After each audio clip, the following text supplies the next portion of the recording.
Amen. Encore une fois, ce matin, nous saluons l'Église de Dieu vivant au nom de Jésus-Christ. C'est aujourd'hui que je vais mettre point à ma prédication. Ici à Kigali. Et je vous remercie infiniment de tout cœur. Dans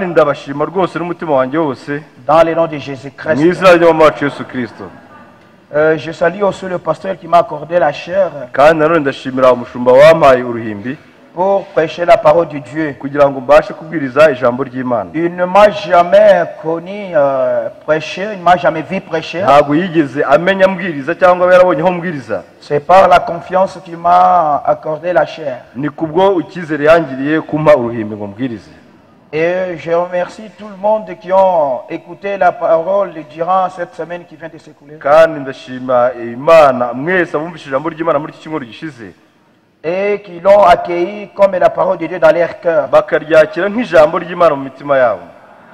Pour ça, je vous dis merci beaucoup. Que Dieu vous bénisse. Est-ce que aimeriez-vous que je puisse apporter vos salutations? Que Dieu vous bénisse.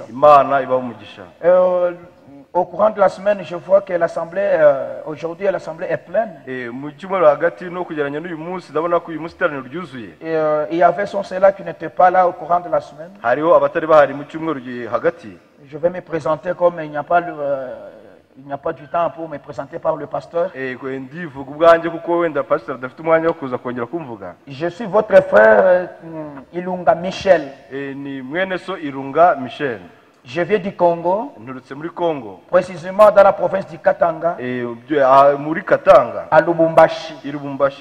Chez le pasteur Kazadi Wakalenga. C'est là où je viens. Que Dieu vous bénisse sur le chemin. Nous débutons notre culte, notre prédication. Et je dois prier le Seigneur. Notre Dieu et notre roi. Nous te sommes suffisamment reconnaissants, le Dieu Tout-Puissant. Car c'est toi qui nous as donné la souffle de vie. C'est toi qui nous as fait parvenir à ces lieux pour écouter ta parole de Dieu. C'est toi qui vas nous aider, Seigneur Jésus-Christ, à l'écoute de ta parole. Pardonner nos péchés de nos paroles, de nos mauvaises pensées, de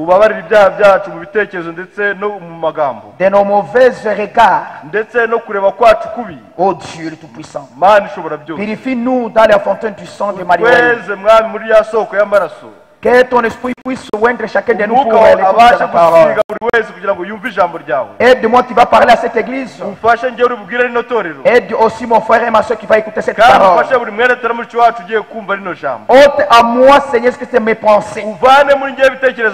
Mettez ta volonté dans ce que je vais prêcher aujourd'hui. Oh Dieu Tout-Puissant. Et que cette parole, quand elle va descendre parmi nous, qu'elle puisse apporter la guérison du vide.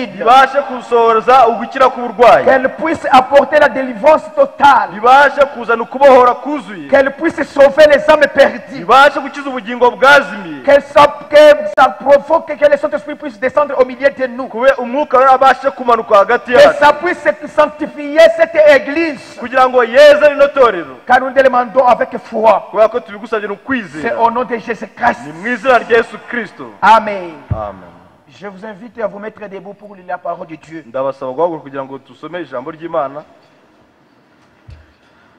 C'est dans notre écriture du jour.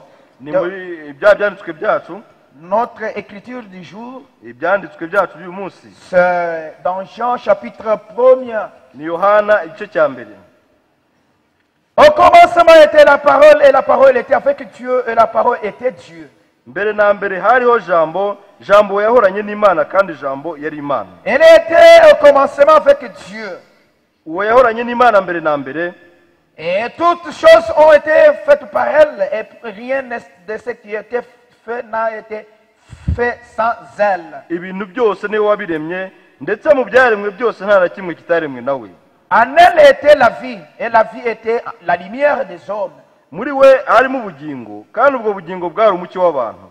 La lumière lui dans les ténèbres et les ténèbres ne l'ont point reçu. Uwo mucyo uvira mu mwijima ariko umwijima ntiwawumenya. Que Dieu ajoute la bénédiction à la lecture de la parole de Dieu. Umwami yongere umugisha ku busomyi bw'ijambo rye. Amen. Amen. Nous ajoutons Hébreux. Turongeraho Abaheburayo 13. Abaheburayo cya 13. 8. Umurongo wa 8. Jésus-Christ est le même hier, aujourd'hui, éternellement. Yesu Kristo uko yari ari ejo n'uyu munsi niko ari kandi azahoraho iteka ryose. Amen. Amen. Ne vous laisse pas entraîner par des doctrines diverses et étrangères, car il est bon que les cœurs soient affermis par la grâce et non pas par des aliments qui ne conservent de rien à ceux qui s'y attachent. Ntimukayobwe n'inyigisho z'uburyo bwinshi bw'inzaduka, kuko ibyiza ari uko umutima wakomezwa n'ubuntu bw'Imana, udakomezwa n'ibyo kurya, kuko ari abitaye kuri ibyo bitabagirira umumaro. Amen. Amen. C'est ça notre thème que nous avions vu courant de la semaine. Icyo niryo jambo ryacu twumvaga muri iki cyumweru hagati. Est intitulé kandi twari twabyise au commencement était la parole. Ngo mbere na mbere hariho jambo. C'est ça la parole. Iryo niryo jambo. Je vois tout le monde, il les regarde de l'autre côté là où il y a nos sœurs. Vous êtes venus à l'écoute de la parole et non pas se convertissent de l'écouteur.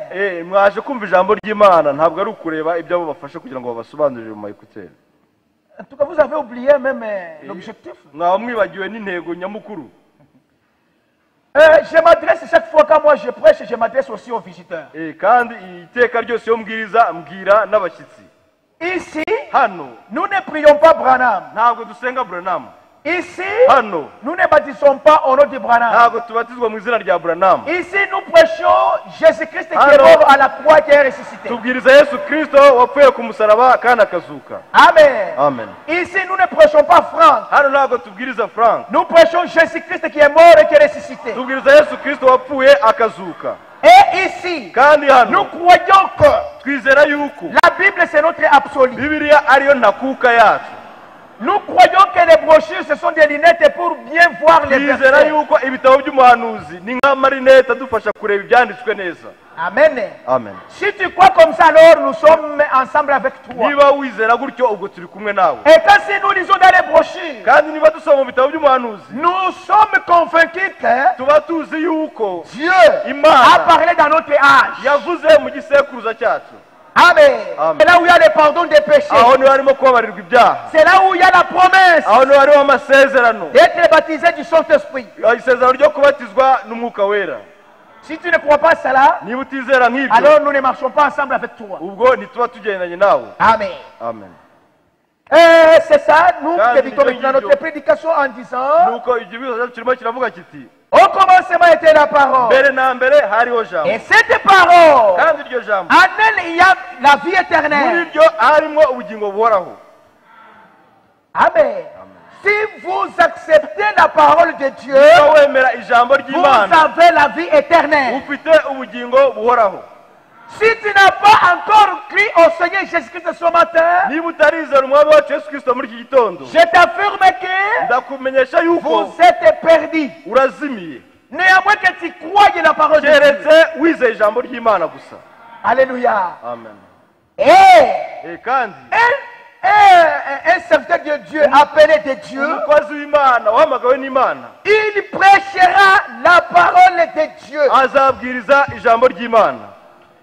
Un enfant de Dieu, appelé de Dieu, il n'écoutera rien que la parole de Dieu. Il mettra à côté de ce qui n'est pas la parole de Dieu.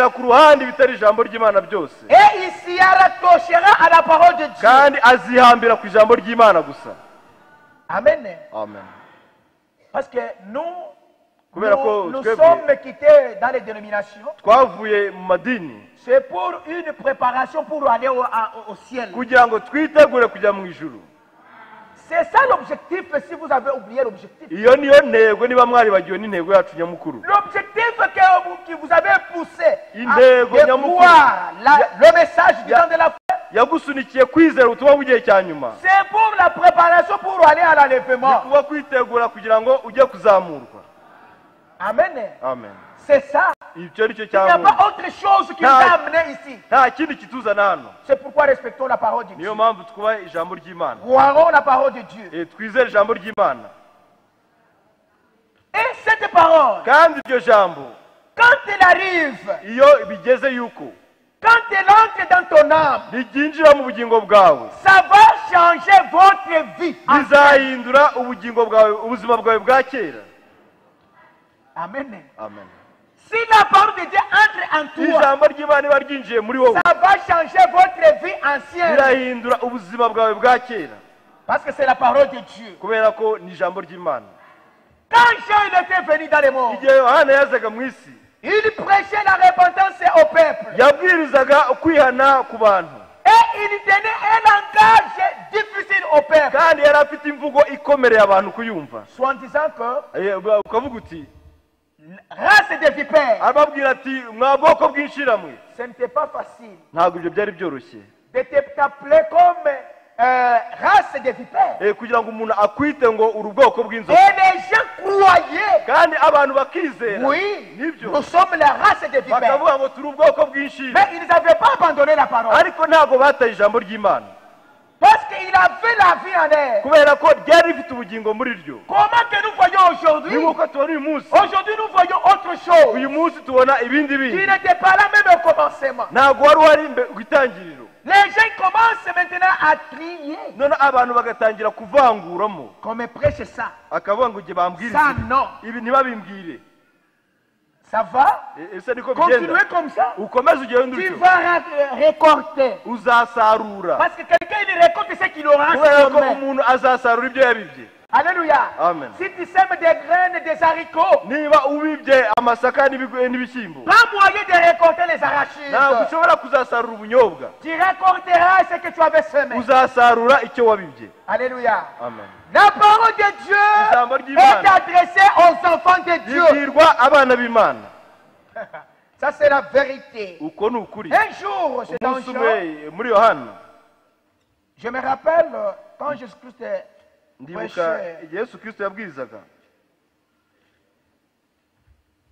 dans Jean chapitre 6, depuis le verset 63, plusieurs de ses disciples, après l'avoir entendu dire cette parole et dire qui peut l'écouter.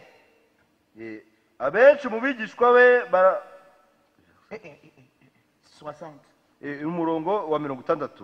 Nuko benshi mu bigishwa be babyumvishe baravuga bati iryo jambo rirakomeye ushobora kuryihanganira ninde? Jésus sachant à lui-même que ses disciples murmuraient à ce sujet, leur dit, cela vous scandalise-t-il? Yesu amenya mu mutima we yuko abigishwa be babyitotombeye, arababaza ati mbese ibyo bibabereye igisitaza? Et si vous voyez le Fils de l'homme monte où il était auparavant, none mwabona umwana w'umuntu azamuka ajya aho yahoze mbere byamera bite? C'est l'esprit qui vivifie et la chair ne sert de rien. Les paroles que je vous ai dites sont esprit et vie. Amen. Umwuka ni utanga ubugingo, umubiri ntacyo umaze. Amagambo mbabwiye niyo mwuka kandi niyo bugingo. Amen. Mais il en est parmi vous quelqu'un qui ne croit point, car Jésus savait de là commencement qu'il était ceux qui ne croyaient point et qu'il est celui qui les livrerait. Ariko hariho bamwe muri mwe batizera, kuko uhereye mbere na mbere Yesu yarazi abatizera abari bo n'uzamugambanira uwo ari we. 67. Jésus donc dit aux 12, et vous, ne voulez-vous pas aussi vous en aller? Yesu abaza abigishwa be 12 ati, kandi namwe murashaka kugenda? Simon Pierre lui répondit, Seigneur, à qui irons-nous? Tu as le parole de la vie éternelle. Simoni Petero aramusubiza ati, databuja, twajya kuri nde ko ari wowe ufite amagambo y'ubugingo buhoraho? Et nous nous avons cru et nous avons connu que tu es le Christ et le Saint de Dieu. natwe tukaba twizeye tuzi yuko uri Kristo uwera w'Imana. Partout là-bas, il n'y a pas la vie. ahandi hose nta bugingo Seulement buhari, en Jésus-Christ, c'est là où il y a la vie. keretse muri Yesu Kristo niho harimo ubugingo. Pas la vie seulement. ntabwo ari ubuzima La vie busanzwe aussi éternelle. ahubwo n'ubugingo buhoraho. C'est ça qui coûte plus cher. icyo nicyo gifite igiciro kinini Avec cyane. ton argent, tu ne pourras pas acheter la vie éternelle. hamwe n'amafaranga yawe ntabwo ushobora kugura ubugingo buhoraho, Avec ton service, tu ne pourras pas acheter la vie éternelle. ndetse n'akazi waba ukora nawe wagura ubugingo buhoraho. Avec quoi qui t'appartienne, tu ne pourras pas jamais acheter la vie icyo ari cyo éternelle. cyose waba utunze ntabwo wagura ubugingo buhoraho. Amen, amen. Parce qu'ils avaient dit, kubera ko rero bavuze bati, allez-vous-en, allez-vous-en. yarababwiye ati mugende namwe Comme les autres, mugende ils sont un autre parti. nk'uko n'abandi bagiye namwe nimugende. Et comme eux, ils avaient la portion de la parole en eux, ariko nk'uko bo bari bafite ubugingo muri et bo, ils avaient dit, Bari bavuze à bati, qui irions-nous? baravuga ati ese twajya kuri inde? Alléluia. Amen. C'est pourquoi la niyo parole, mpamvu ijambo nous devons la prêcher aux enfants de Dieu. tugomba kuribwiriza abana b'Imana, Et non pas pour qu'ils suivent leur pasteur, ntabwo ari ukugira ngo bakurikire umushumba et non wabo, pas qu'ils suivent les diacres, ntabwo ari ukugira ngo bakurikire et non pas abadiyakoni qu'ils babo, suivent les prédicateurs, ntabwo ari ukugira ngo mais bakurikire qu'ils suivent le ababwirizabutumwa, Seigneur Jésus-Christ. ahubwo bakurikire umwami Yesu Kristo.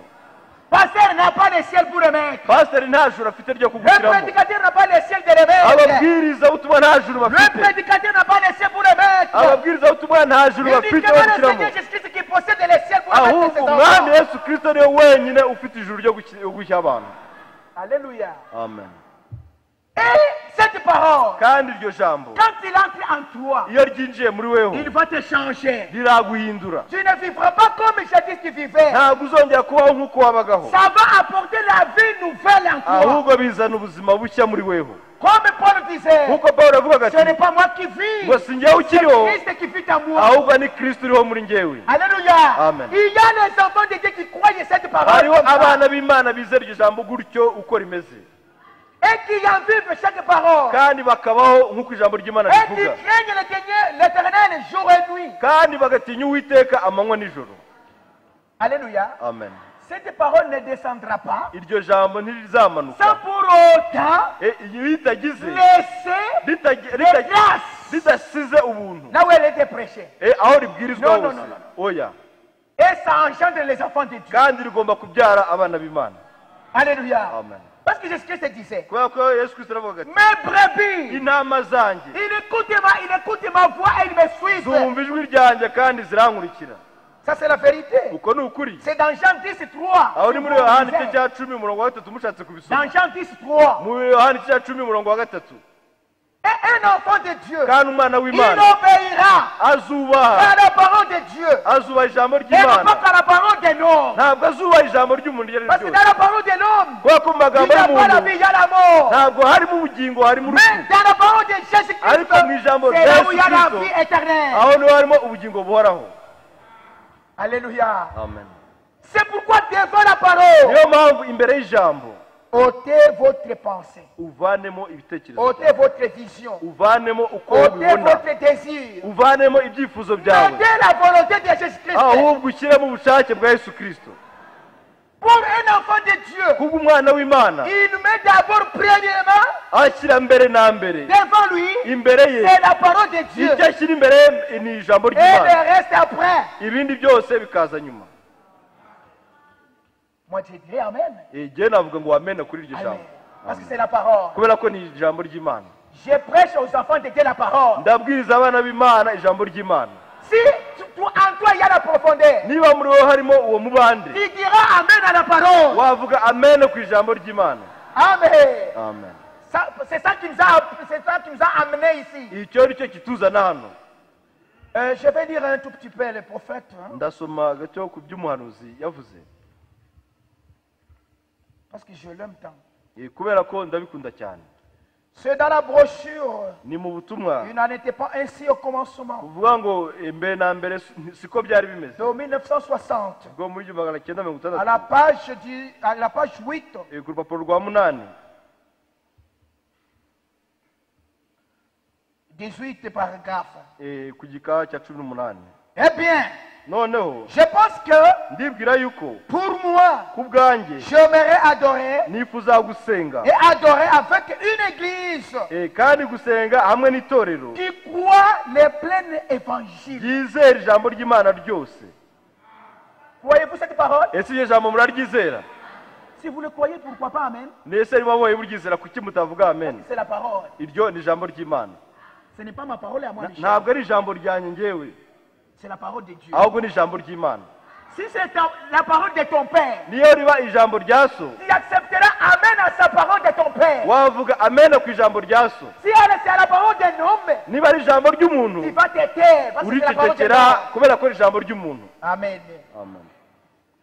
Retournez Musubire au plein évangile. ku ijambo ry'Imana ryose. Retournez Musubire à la puissance de Dieu. ku mbaraga z'Imana, Retournez kandi au mugaruke Saint-Esprit. ku mwuka wera, Retournez mugaruke au commencement. ku itangiriro, Et recevez cela comme eux au commencement. muwakire nk'uko babyakiriye ku itangiriro, Et cela kandi ibyo by'ibyo produira bizabyara le même résultat bizabyara au commencement. bizabyara igisubizo kimwe nk'uko byakibyaye ku itangiriro. Amen. Amen. Si seulement vous Ya. retournez prendre cela au commencement. nimubasha gusa gusubira ku itangiriro. Oh, mon frère, Mwene data, c'est aujourd'hui uyu munsi l'église, itorero ça ressemble comme de la froideur. iyo rigaragara nk'irikonje, Ce n'est pas la faute de la parole. ntabwo ari ikosa Ce ry'ijambo, n'est pas la faute des prédicateurs. ntabwo ari ikosa C'est ry'umubwirizabutumwa, ta faute à toi. ahubwo ni ikosa C'est à ryawe. toi qu'on peut attribuer la faute. Ni wowe wakwitirirwa iryo kosa. Amen. Amen. Ça, c'est la parole. Iryo ni ijambo. Qu'est-ce qui retenir Dieu ne puisse pas en tout cas se manifester dans son église? Ese ni iki kibuza Imana kugira ngo ye kugaragara mu itorero ryayo? C'est le péché inconfessé. Ni ibyaha bitihanwe. C'est le péché inconfessé. Ni ibyaha bitihanwe. Quand la parole touche le cœur, Iyo ijambo ry'Imana rikoze ku mitima, et la bouche va avouer. n'umunwa nawo uzavuga. Parce que la parole, Kubera ko c'est ijambo un fait dévorant. ni umuriro ukongora.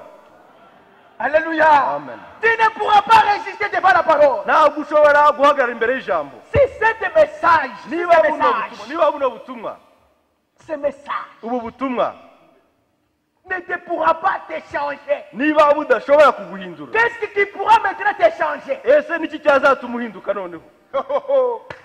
Mon frère, Mwene data, si le message niba ubu butumwa a manqué le pouvoir, bwarabuze ubushobozi, la force ubushobozi de te changer, n'imbaraga byo qu'est-ce qui kuguhindura, pourra maintenant te changer? ese uzahindurwa n'iki noneho? Chez les catholiques, Mu bagatulika il n'y a pas la parole. nta jambo ririyo, Chez les pentecôtistes, mu bapantekote il n'y a pas la nta parole. jambo ririyo, Chez les méthodistes, mu bametodiste non plus. nta jambo ririyo. Amen. Amen. C'est nous qui détenons maintenant la vérité de notre temps. Ni twebwe dufite ukuri ko mu gihe cyacu. Si vous voulez aller au ciel, Niba ushaka kujya mu ijuru, embrassez ce message. ubashe guhobera buno Restez butumwa, derrière ce message. ugume inyuma ya buno butumwa.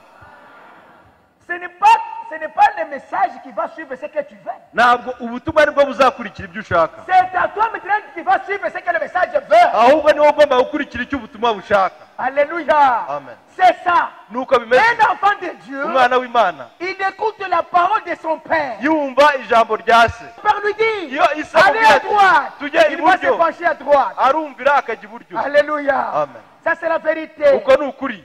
Un enfant de Dieu Umwana ne w'Imana suivra pas les traits de ce monde. Non. ntabwo azakurikira iby'isi. Oya, Non. et oya, non. oya. Un enfant de Dieu qui croit ce message, Umwana w'Imana wizera buno butumwa c'est un saint. ni uwera. Qu'est-ce qui lui rend être saint? Ese niki gituma aba C'est la uwera? parole qu'il écoute. Ni ijambo yumva. Amen. Amen. Parce que la parole Kubera ko ijambo déteste toutes choses mondaines. ryanga ibintu byose by'isi. C'est ça le message que nous croyons. Ubwo nibwo butumwa C'est twizera, ça nos vieux qui nous ont prêché la parole. ndetse n'abasaza batubwirije ijambo ry'Imana. Si vous posez la question même à pasteur Aloïs, il dira Amen, c'est ça qu'on croyait au commencement. Alléluia. Amen. Nous, on croyait avoir nos sœurs authentiques. Nos frères authentiques. Les prédicateurs authentiques. Les brebis authentiques. Comme à l'église primitive. Alléluia. Amen. Ça c'est la vérité. Un jour, je me rappelle, il y a eu une prostituée. Et elle s'était rencontrée avec le Seigneur. C'était dans Jean 8. 4. Alors, c'est Jean 8, 4. Alors, les scribes et les pharisiens amenèrent une femme surprise en adultère. 4, verset 4. Umurongo wa 4. Lisez. Baramubwira bati mwigisha uyu mugore bamufashe asambana. Et la plaçant au milieu du peuple, et ils dirent à Jésus, Maître, cette femme a été surprise en flagrant délit d'adultère. Abanditsi b'abafarisayo bamuzanira umugore bafashe asambana bamutaha hagati baramubwira bati mwigisha uyu mugore bamufashe asambana. Moïse dans la loi nous a ordonné de lapider de telles femmes. Toi donc, que dis-tu? Kandi Mose mu mategeko yadutegetse kwicisha amabuye abakoze batyo. None wowe uravuga ngo iki? Il dit cela pour l'éprouver, afin de pouvoir l'accuser. Mais Jésus s'étant abaissé, écrivait avec les doigts sur la terre. Ibyo babivugiye kumugerageza ngo babone uburyo bamurega. Ariko Yesu arunama yandikisha urutoki hasi. Comme il continuait à l'interroger, il se leva et leur dit que celui de vous qui est sans péché jette la première contre elle. Bakomeje kumubaza arunama arababwira ati muri mwe udafite icyaha abari ubanza kumutera ibuye. Et s'étant de nouveau baissé, il écrivait sur la terre. Yongera kunama yandika hasi. Quand ils entendirent cela, accusés par les consciences, ils se retirèrent un à un, depuis les plus âgés jusqu'au dernier. Et Jésus resta seul avec la femme et lui dit, et elle était là au milieu. Nabo ngo babibone batyo ibyaha byabo birabarega barasohoka urusorongo uhereye ku basaza ukageza kuheruka hasigara Yesu wenyine na wa mugore wari uhagaze hagati. Alors s'étant relevé et ne voyant plus que la femme, Jésus lui dit, femme, où sont ceux qui t'accusent? Personne ne t'a-t-il pas condamné? Yesu arunamuka aramubaza ati wa mugore we babandi bakuregaga barihe ntawaguciriyeho iteka? Elle répondit, non Seigneur. Et Jésus lui dit, je ne te condamne pas non plus, mais va et ne pêche plus. Nawe ati ntawe databuja. Yesu aramubwira ati nanjye singuciraho iteka, genda ntukongere gukora icyaha. Alléluia. Amen. C'est ça la parole que nous croyons. Iryo ni ryo jambo twizera. C'est la parole qui nous dit. Ni jambo ritubwira riti va et ne pêche plus. Genda ntukongere gukora icyaha ukundi. C'est ça la parole que nous croyons. Iryo ni ryo jambo twizera. Partout là-bas. Aho tujya hose. Quand le Saint-Esprit est descendu. Iyo umwuka wera yamanukaga. A apporté de bons résultats dans le monde entier. Yatanze igisubizo cyiza mu isi yose. Là où ce message est prêché. Aho mu butumwa bwabwirijwe. Ça engendre des belles et des bonnes et des bons frères dans le message. Mubyara bene data n'abashiki bacu beza mu butumwa. Amen. Amen. Les croyants du Canada. Abizera bo muri Canada. Qu'il a écrit la parole. Uwizera wo muri Canada wizeye ijambo ry'Imana. Et les croyants du Congo. N'uwizeye wo muri Congo. Et les croyants de Kigali. N'uwizeye w'i Kigali. Ils croient la parole. Bizera ijambo ry'Imana. Ils sont le même modèle. Bari icyitegererezo kimwe bose baba basa. Amen. Amen. Il n'y a pas de croyants du Canada. Nta bizera bo muri Canada babaho. Et des croyants de Kigali. N'abizera b'i Kigali. Et les croyants de Hong Kong. N'abizera bo muri Hong Kong. Qu'il y a un changement. Ngo habonekaho impinduka. Non. Oya. Tous ces sont des croyants. Bose n'abizera. Amen. Amen. Et tu ne diras pas, kandi ntabwo wavuga ngo si moi je vis comme ça, ngo ngiye niba ameze c'est parce que gutya moi je suis au Canada. ngo ni uko agiye mba muri Canada. Non! Oya oya. Tout le monde, Bose ils abandi sont nourris bose par la parole. bose babwirwa ijambo ry'Imana. On a même santé de la parole. Bafite ubuzima bumwe bw'ijambo. Ça, j'accepterai. Amen. Ibyo navuga ngo amen. Alléluia. Amen. Parce que Kubera yuko Dieu, Imana quand il envoie le prédicateur, iyo yohereje ababwirizabutumwa il n'envoie pas pour aller chercher de l'argent. ntabwo ibohereza ngo bajye gushaka amafaranga. Ça, c'est la vérité. Ibyo ni ukuri. Amen. Amen. Parce qu'il y a certaines qui disent, hariho bamwe bibwira yuko le bavuga ngo prédicateur, s'il voyage, ngo ababwirizabutumwa niba il bagenda voyage pour avoir de l'argent. ngo ni ukugira ngo bahabwe amafaranga. Mon frère, Mwene data, si tu croyais, niba wizera, tu n'allais pas dire cela. yaba wizeraga ntiwakavuza ibyo. Ma sœur, Mushiki si wanjye, tu croyais, yaba tu n'allais pas wizeraga dire cela. ntiwakavuza ibyo. Amen. Amen. Même si tu donnes $200 à un prédicateur, niba waha amadolari 200 ku mubwirizabutumwa, est-ce qu'on peut la comparer? ese Les $200 wayagereranya à la parole de Dieu. ayo madolari 200 wagereranya n'ijambo ry'Imana? Mon frère, Mwene data, c'est rien du tout. ibyo ntacyo kiba Si kirimo cette rwose. parole était achetable, niba iri jambo ryakabaye rigurwa, qui pourrait l'acheter? ninde washobora kurigura? Amen. Amen. Qui pourrait l'acheter? Ninde washobora Mais kurigura? il y a quelqu'un ariko hari umwe qui gusa a acheté cela waguze ibyo ngibyo par son sang. abigurisha amaraso C'est ye. Jésus-Christ et le uwo Fils de ni Dieu. Yesu Kristo umwana w'Imana nzima. Alléluia. Amen. Ça, c'est la vérité. Uko ni ukuri. Tu viens, il y a d'autres églises. Urabona hariho andi matorero Les gens, Dieu envoie ses serviteurs. Imana yakohereza abakozi bayo C'est pour apporter des témoignages partout dans le monde. nibwo kugira ngo bazane batange ubuhamya bw'isi yose. Amen. Amen. Et c'est Dieu qui a dit, kandi Imana niyo yavuze iti il y a un salaire qu'on donne aux prédicateurs. ngo niba hariho n'umushahara wahabwa C'est parce umubwirizabutumwa, que c'est le Seigneur qui avait dit cela. ahubwo nuko ari umwami wari warabivuze. C'est dans 1 Corinthiens 14. Abakorindo ba mbere 14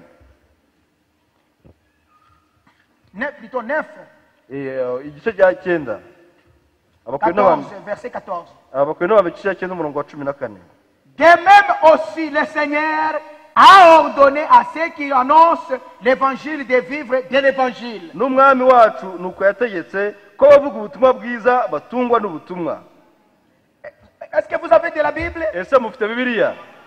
Lisons comme ça avec vous. Reka namwe tubisome hamwe namwe. Le pasteur a ordonné Umushumba niwe que ceux qui wategetse annoncent la bonne nouvelle de vivre dans l'évangile. umushumba yategetse ko abavuga ubutumwa bwiza batungwa n'ubutumwa. C'est ça qui est dit dans la Bible. Ese niko byanditse muri Bibiliya? J'ai mal lu. Nasomye nabi, reka nongere nsome. De même, les prédicateurs Ndetse n'ababwirizabutumwa ont ordonné bategetse c'est yuko ceux qui prêchent l'évangile de vivre dans l'évangile. yuko abavuga ubutumwa bwiza batungwa n'ubutumwa. J'ai bien lu. Nasomye neza. Il y a d'autres qui secouent la tête. Hariho n'abarimo wenda kunyeganyeza n'imitwe. Oya. Kinyoma. Ibyo byaba ari ikinyoma. C'est le Seigneur qui a ordonné. Ni umwami wabitegetse. De même le Seigneur. Kandi n'uwo mwami nanone. Alléluia. Amen. Ça c'est la vérité. Uko niko kuri.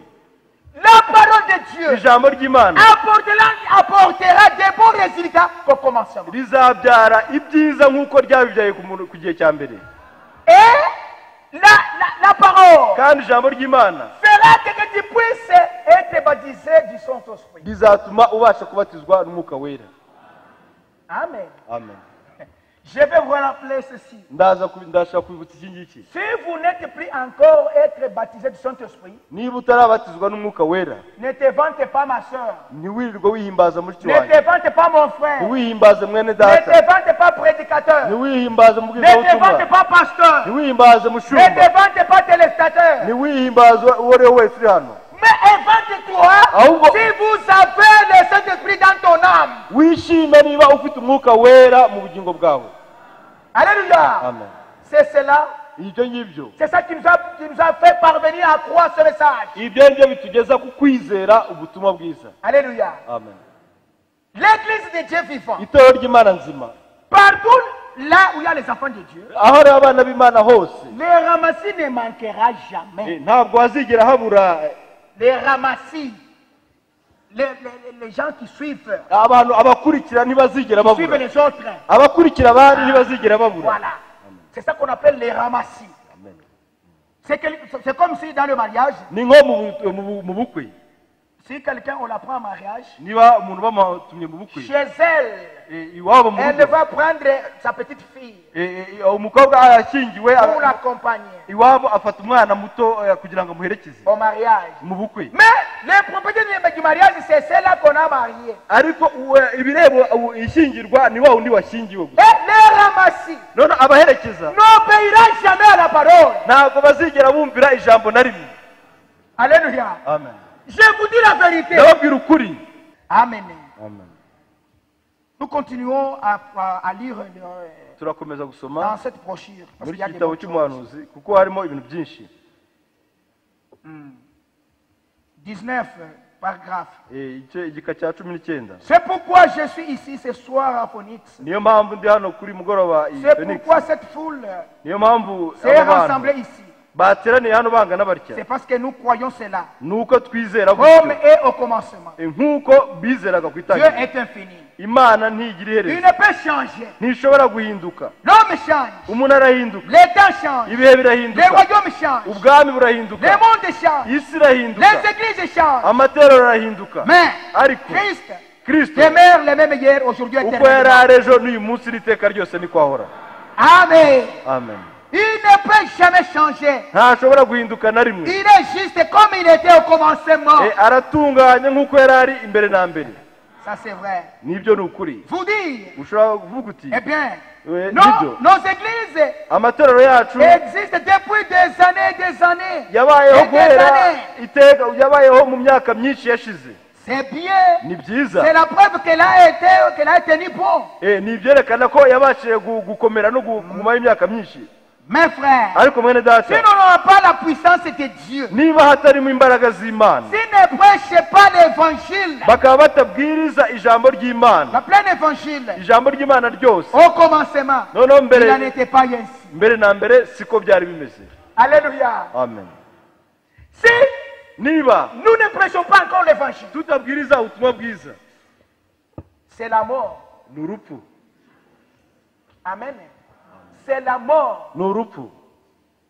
Nous allons avoir une église tuzabona itorero qui va se conformer comme une église des catholiques. rizagenda ryitwara nk'itorero rya gatolika. Parce que dans l'église catholique, les kubera gens, ko mu idini gatolika abantu il n'y a pas moyen en tout cas d'avoir une paix avant d'entrer dans l'église. nta buryo wagira ubwoba uri muri iryo dini. Ils sont parvenus même à entrer avec des pantalons dans l'église. bageze n'aho bashobora kwinjiza n'amapantaro mu itorero. Les femmes dans l'église catholique. abagore mu matorero y'abagatolika Parce qu'il n'y a pas la paix. kubera ko nta bwoba bukirimo. La paix ubwoba vient de la parole. buturuka ku ijambo. Amen. amen. Si tu n'as pas la parole, niba udafite tu ijambo n'auras pas eu peur. ntabwo uzaba ugifite ubwoba Et bw'ijambo non pas ry'imana. la peur de ne plus qu'on te fouette. ntabwo ari ubwoba bwo kugira ngo batagukubita. La peur oya de fouette, non. ntabwo ari ubwoba bw'inkoni. Nous oya avons la peur ahubwo de la dufite parole. ubwoba bw'ijambo ry'imana. Amen. amen. Pour que le Seigneur ne me rejette pas. kugira ngo umwami atanjugunya. Alléluia. amen.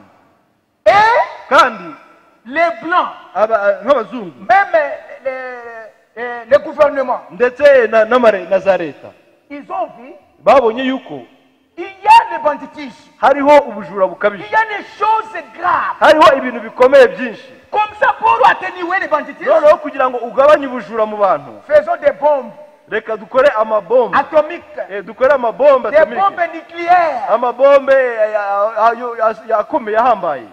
des bombes enfumées, amabombe y'umwotsi pour akomeye atténuer kugira ngo le duhashye banditisme. ubujura. Mais ariko les musulmans, abayisilamu ils continuent même à faire des banditismes. bakomeza gukora bwa bujura bwabo. Les gens, ils continuent à faire des banditismes. abantu bakomeza gukora bwa bujura bafite.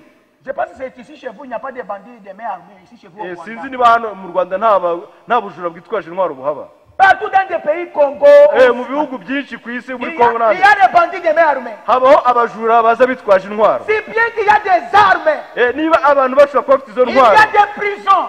ni ukuvuga ngo habaho na za gereza. Mais le banditisme n'a pas encore terminé. hakabaho na za gereza ariko ubujura ntiburarakarangira.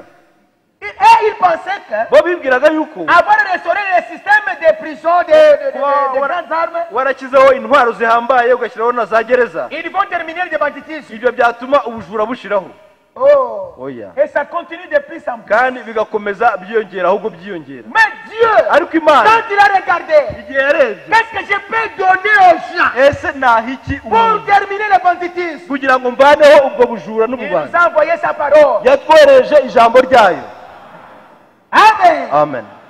Parce que cette parole, kubera ko iryo si jambo ça entre, iyo ryinjiye même dans un bandit, ndetse no mu qui est même mujura armé, ufite quelqu'un intwaro qui tue, ouais, ushaka il kwica, deviendra même un pasteur. iryo jambo rizamuhindura abe nk'umushumba. Alléluia. Le Seigneur Umwami lui aura désarmé ses armes. azamuvana iyo ntwaro aba ari uyimwambura, amubwira ati, Monsieur, wa muntu, c'est aujourd'hui que je t'appelle. uyu munsi niwo Qu'est-ce guhamagaye, que tu as dans la main? ese ufite iki mu kiganza? wazavuga ati, J'ai une arme. njye mfite Je imbunda, suis un bandit. ndi umujura. Et il lui dit, nawe avuga ati, déposez l'arme. iyo mbunda yishyire Et hasi. il lui dira, amubwira ati, Amen Seigneur. ati yego Il amen dépose mwami, l'arme. ashyira Et imbunda il hasi, continue à croire la parole. noneho akomeze kwizera ijambo. Amen. Amen. Ça c'est la vérité. uko niko kuri, Ça c'est la vérité. uko ni ukuri, C'est la parole qui change. ni ijambo rihindura. Si la parole ne te change pas, niba ijambo tu ritaguhindura, seras changé avec quoi? ese uzahindurwa n'iki? Amen. Amen. S'il y a les voleurs, niba hariho abajura comme Jacob, nka Yakobo, Jacob il était un ravisseur. Yakobo yari umunyazi, yari umwambuzi. Yakobo muri Il Bibiliya était un ravisseur. yari umunyazi, yari umwambuzi. Mais ariko quand il a été rencontré avec Dieu, yahuye n'umwami, il a dit, yaravuze ati, je ne te quitterai jamais. ntabwo nakurekura Avant que tu ne me changes, mbere y'uko umpindura, avant que tu ne me bénisses. mbere y'uko umpindura ukamugisha. Alléluia. Amen. Et une vraie bénédiction, kandi umugisha w'ukuri c'est d'être dans la parole. ni umugisha wo kuguhindura mu ijambo. La bénédiction sans la parole, umugisha nta jambo, c'est la pourriture. ibyo ni nk'ibintu biboze. Moi je dirais Amen. njyewe navuga amen kuri iryo jambo. Amen. Amen. La bénédiction sans la parole, umugisha ni c'est la ijambo. pourriture. umugisha nta Le jambo, mariage sans la parole, urugo nta jambo, c'est la mort. ni urupfu. Alléluia. Amen. Le ministère sans la parole, ubukozi butagira c'est la ijambo mort. ni urupfu. La pastorale sans la parole, ubushumba butagira c'est la ijambo mort. ni urupfu. La chorale sans la parole, korari nta c'est jambo la mort. ni urupfu. Alléluia. Amen. Moi j'accepterai Amen. njyewe navuga amen kuri iryo jambo. Et kandi nous sommes des pèlerins, des voyageurs dans ce monde. turi abagenzi n'abimukira muri iyi si. Amen. Amen. Il y a une écriture hariho ibyanditswe que nous allons lire. ibyo tugiye gusoma C'est dans 1 Corinthiens, 2 Corinthiens plutôt, mu Bakorino ba kabiri verset 5. mu gice cya gatanu. Tout à fait. Nous savons en effet que si cette tente où nous habitons sur la terre est détruite, nous avons dans le ciel un édifice qui est l'ouvrage de Dieu, une demeure éternelle qui n'a pas été faite de main d'homme. umurongo wa mbere, tuzi yuko niba inzu y'ingando yacu yo mu isi izasenywa, dufite inyubako ituruka ku Mana, inzu itubatswe n'intoki, itazashira yo mu ijuru. Vous allez continuer avec ces versets wakomeza ugasoma n'igice cyose kugeza ku murongo wa 10. C'est-à-dire, ni ukuvuga ngo nous sommes des locataires dans le monde. turi abakodesha muri iyi si. Dans ce corps humain, muri uyu mubiri mubiri nous twambaye, sommes des locataires. turi abacumbitsi. Les bailleurs, nyirinzu, les bailleurs, nyirinzu c'est Jésus-Christ. ni Yesu Kristo. Amen. Amen. Si vous le croyez, vous direz niba Amen. ubyizera wavuga uti amen. Ici, il y a des gens qui logent, qui logent dans des maisons d'autrui. ese hano hariho abantu bacumbitse mu mazu y'abandi. Rambo, que Dieu vous bénisse. Imana ibaho umugisha cyane. Amen, amen, amen. Amen. Ils vont bien comprendre cette parole. baraza kubyumva neza rino jambo. S'il y a des locataires ici, en tout cas, ils vont comprendre niba cette abantu parole. bacumbitse mu mazu y'abandi baraza kubyumva. Un locataire umuntu ucumbitse dans la maison d'autrui, akaba acumbitse mu nzu y'abandi, ils suivent aba akurikira neza, les ordres akurikiza amategeko du bailleur. ya nyirinzu. Amen. Amen. nk'urugero si un locataire niba ubucumbitse voulait mettre de peinture dans la maison, yashaka gusiga irangi mu nzu ry'inzu y'abandi, il interrogera azabanza abaze les bailleurs, abaze nyirinzu, bailleurs, abaze nyirinzu, vêtus, ese wakwemera ko change les couleurs. yuko nahindura irangi ry'inzu? Si les bailleurs lui disent niba nyirinzu azavuga ati oya, oya, il ne pourra pas le faire. ntabwo azaba akibashije kubikora. Si il est le faux par ménévé, naramuka abikoze akosheje, le bailleur lui chassera dans sa maison. nyirinzu azamwirukana mu nzu ye. Pas vrai? siko bimeze? Amen. Nous sommes ensemble. aho turi kumwe. Ainsi, le locataire niba kandi ucumbitse voulait modifier la maison. yashakaga guhindura ku nzu, Il lui dit, akavuga ati cette maison, en tout cas, les chambres est confinée. iyi nzu ndabona utwumba ari dutoya, J'ai beaucoup d'enfants. ngiye mfite abana benshi. Maintenant, il modifie cette maison noneho agahindura inzu y'abandi sans pour autant aviser au bailleur. atabimenyesheje nyirinzu. Qu'est-ce que le bailleur lui dira? ese nyirinzu azamubwira ngo iki? Monsieur, azamubwira ati pourquoi nyakubahwa, tu ne m'as pas signalé? ese kuki utambwiye ujya guhindura inzu yanjye? Moi, j'aimerais garder ma maison telle qu'elle était. ngewe nifuza kugumana inzu yanjye uko yari. Et il y aura, en tout cas, le bailleur, il va foutre dehors nyirinzu rwose azamwirukana uwo muntu, les locataires. ucumbitse azamwirukana mujugunye hanze. C'est comme ça que les choses se passent. nuko ibintu bikorwa. Maintenant, si nous noneho niba twebwe changeons ça spirituellement, tubishyire mu buryo bw'umwuka, nous qui habitons dans les maisons d'autrui, twebwe dutuye mu nzu z'abandi, qui est le temple de Dieu, ariyo urusengero rw'Imana ishobora byose, regardez ce que tu fais. urebe ibyo ukora. Tu es en train en tout cas, tu es en train d'arranger la maison sans pour autant, urimo uratunganya kugerageza guhindura inzu, sans pour autant poser la question au nyamara bailleur. utarigeze ubaza nyirinzu. Tu es en train de le faire, ukaba urimo urahindura inzu y'abandi utarabajije nyirinzu, de changer la couleur, ugahindura ibara ry'inzu sans pour autant aviser au bailleur. utarabwiye nyirinzu. Qu'est-ce que ton bailleur a dit ese nyirinzu yavuze ngo iki vis-à-vis de la parole? ukurikije uko ijambo ry'Imana rivuga? Tu lui as posé la question, ese wamubajije ikibazo bailleur, ukavuga uti nyirinzu, je voulais modifier ma maison. ngewe ndashaka guhindura ino nzu Je voulais ntuyemo, modifier ta maison. Que tu ndashaka as fait. guhindura inzu wampaye Quelle est wancumbikiyemo. maintenant la réponse? ese igisubizo cyabaye ikihe? Alléluia. amen. Ça, c'est l'évangile. ubwo ni ubutumwa bwiza. Nous n'attaquons personne, c'est la parole que nous hano posons. nta muntu tubwira, turavuga ijambo ry'Imana. Demain, je vais partir kandi au Congo. nunanyanga ejo nzigira iwacu muri Kongo. Mon souci à moi, c'est d'apporter la ngewe parole. icyo nitayeho ni ukugira ngo nzane ijambo ry'Imana. Il n'y a que la parole. wemere ijambo Si je ry'Imana. n'apporte pas la parole, Ni nazana je ijambo ne serai ry'Imana, pas un serviteur de Dieu. ntabwo naba ndi umukozi w'Imana, Je serai corrompu. naba ndi umuntu wapfuye nabi, Comme les gens dans des dénominations. nk'uko abantu bo mu isi babaye. Parce que dans les dénominations, kubera ko hano mu isi on leur dit, barababwira bati si tu viens dans mon église, ngo nuza mu itorero ne ryanjye prêche pas ça. ngo ntubwirize gutya, ntubwirize ibi, Prêchez ça. ubwirize bino, ubwirize bino, Je vais te donner un enveloppe ndaza kuguha akamverope de $100, y'amadolari de 100 500. cyangwa magana atanu. Pas au serviteur de Dieu. Ibyo byaba ari ishyano ku bakozi b'Imana, Pas au serviteur de Dieu. ntabwo ari ku bakozi Au b'Imana. serviteur de Dieu. Ijambo ry'Imana Il n'acceptera pas non plus ntabwo la rizigera corruption. ryemera ko umuntu yahabwa ruswa cyangwa se yacekeshwa. C'est ça la différence. Hein? iryo ni ryo tandukaniro. Amen. amen. Alléluia. amen. Ça c'est la vérité. uko ni ukuri. Ce message ubu butumwa est contre la mondanité. burwanya ibisa n'isi yose n'isi byose. Le message ubutumwa est contre la mondanité. ni uburwanya ibisa n'isi. Si c'est la vérité, tu dirais Amen. niba ari ukuri uravuga ngo amen. Amen. amen. Ça c'est la vérité. uko ni ukuri. Regardez du côté choral. urebe ku ruhande rwa korali, Regardez du côté choral. murebe mu ruhande rwa korali. En tout cas, quand même, c'est ça le message. reba ubu ni bwo butumwa. Amen. amen. Si comme vous portez comme ça, c'est ça votre vie. niba uko mwambaye gutyo aribwo buzima En tout bwanyu, cas, le ciel est pour vous. ijuru ni iryanyu rwose. Comme aujourd'hui vous avez porté comme ça. nk'uko uyu munsi mwabyambaye Si gutyo, c'est ça la vie, niba ari nabwo buzima le ciel bwanyu, est pour vous. ijuru ni iryanyu. Alléluia. Amen. Mais si c'est par vous diarrhea, ariko niba ari uburyarya, oh yeah, vous allez rester. niba ari uburyarya muzasigara. Amen. amen. La sainteté, ukwera ce n'est pas porter de longues jupes ntabwo ari ukwambara amajipo et maremare de porter des costumes. no kwambara imyenda No! n'amakositimu. La oya, sainteté, c'est la vie que tu portes. ukwera ni ubuzima ubuzima urimo n'ubuzima ubayemo uko niko kwera. Amen. Uko ni ukuri. Reka nkubwire ukuri hasigaye iminota mikeya. Amen.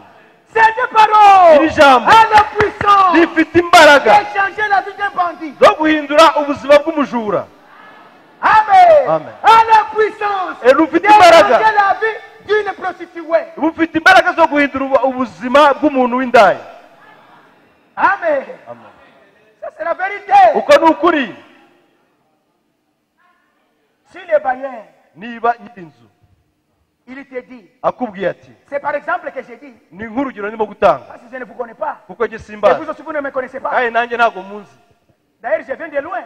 Mu by'ukuri nturutse n'ahantu kure. Laisse-moi comme ça alors vous porter la parole. Noneho mureke mbaye ijambo ry'Imana.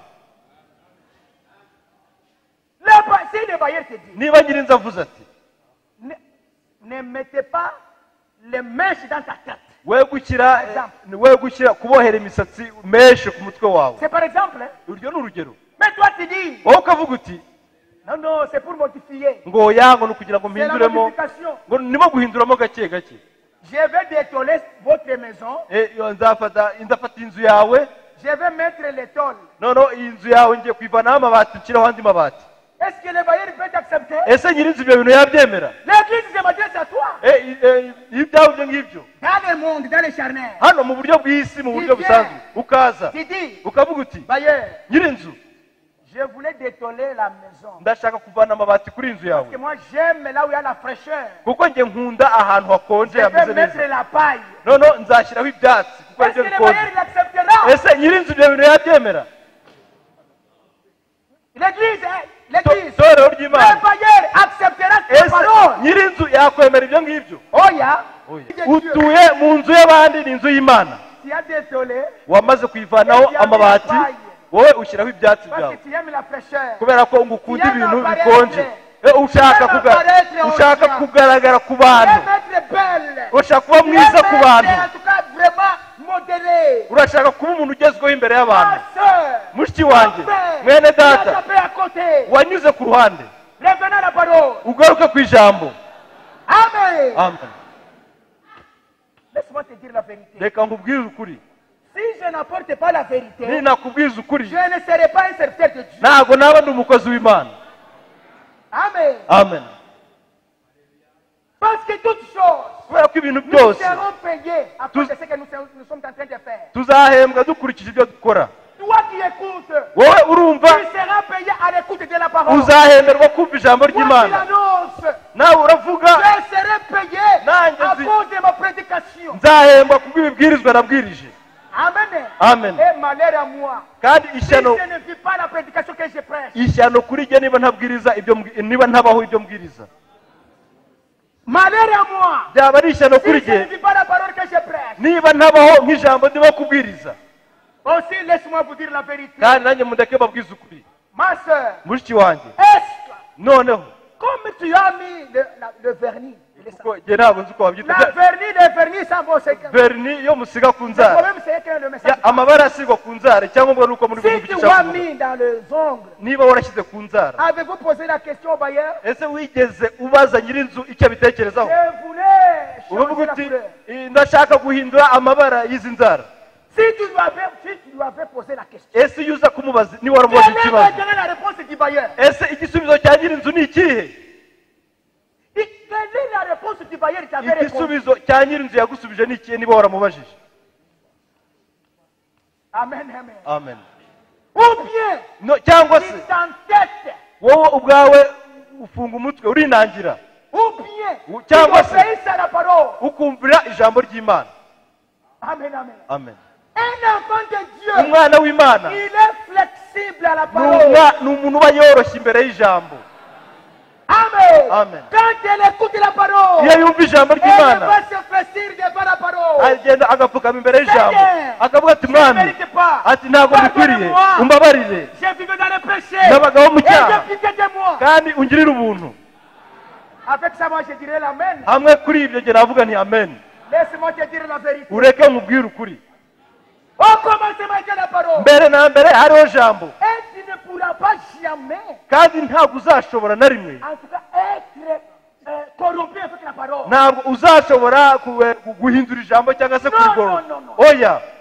Amen, amen. Amen.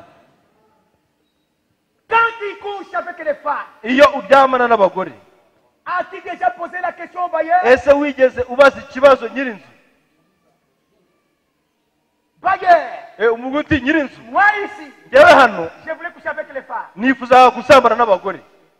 Je voulais mettre un hôtel dans ta maison. nashakaga gushyira hoteli mu nzu Je yawe. vais commencer à vendre la boisson. noneho ntangira kujya ngurisha Je vais inzoga. commencer à faire louer les pics dans ma maison. noneho ntangira njye nkodesha ibyumba byo gusambaniramo muri mu nzu yanjye. Tu as posé la question au bailleur? ese wabajije ikibazo nyirinzu? Quelle est maintenant la réponse si tu avais posé la question au ese bailleur? niba warabajije nyirinzu igisubizo yaguhaye ni ikihe? Si le bailleur tu l'avais dit. niba nyirinzu yarakubwiye ati, Parce qu'un enfant, niba warabimubwiye ko umwana w'Imana c'est une brebis. ni intama, Ce n'est pas un bouc. ntabwo ari isekurume. Un bouc. Il ne isekurume peut pas en tout cas s'agenouiller devant la parole. ntabwo ishobora gupfukama imbere y'ijambo ry'Imana. ntabwo ishobora na rimwe gupfukama imbere y'ijambo ry'Imana. Jamais. ntishobora. Et il ne sera pas en tout cas touché dans son cœur. kandi ntabwo izigera ikorwaho ku mutima Au wayo. contraire, nyamara ibinyuranye il va n'ibyo rejeter cela. izajugunya ibyo ngibyo. À ce moment-là, moi j'accepterai amen. icyo gihe njye navuga nti amen. Laisse-moi vous dire la vérité. mundeke mbabwire ukuri. Ce monde iyi si ont provoqué la colère de Dieu. yateje uburakari bw'Imana. Qu'est-ce qui ont provoqué la colère de Dieu? ese icyateje uburakari bw'Imana ni iki?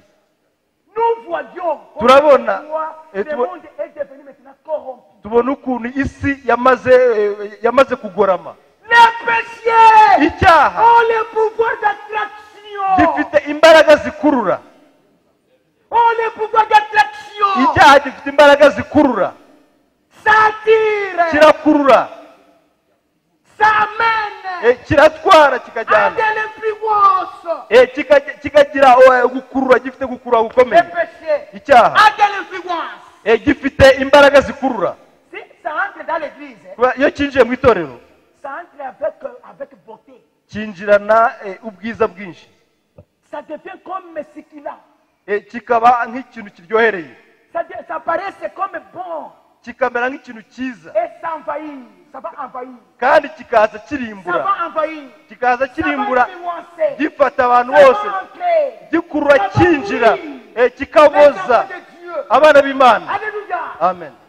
Seulement les enfants de Dieu appelés de Dieu. abana b'Imana bahamagawe n'Imana Et gusa ils pourront niba bonyine déceler le péché. bazashobora kuvumbura icyo cyaha. Alléluia. amen. Laissez-moi vous dire la vérité. mundeke babwire ukuri. C'est ça le message. ubwo nibwo butumwa.